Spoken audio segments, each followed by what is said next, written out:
We've had big developments over the other side of the town with Cavendish Park and Orwell Green, which has brought a whole new sort of generation of people into the town, which is really good. One of the things that's on the stocks is a new development on what is known as South Seafront land.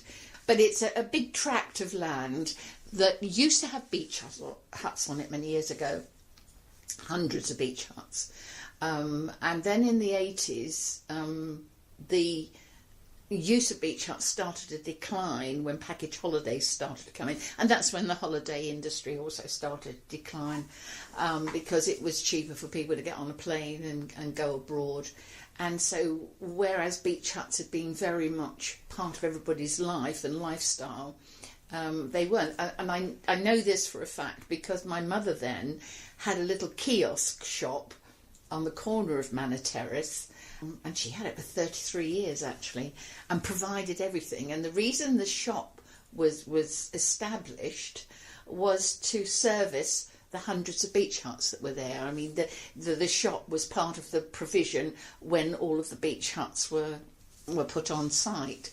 And I know that, you know, her business just took a huge downward spiral. Beach huts started to get vandalised and nobody cared about them, and the whole area just sort of went downhill. We now have a scheme all set up and ready to go once the sea defences are finished, whereby we will have something like 153 flats and houses on there.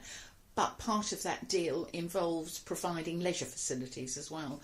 So we will have gardens and play equipment and cafes and boardwalks. A really nice, you know, it's going to be great.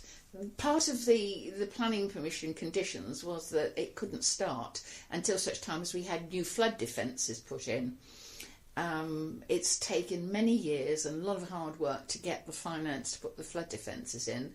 And we've had it. The flood defence work started earlier this year.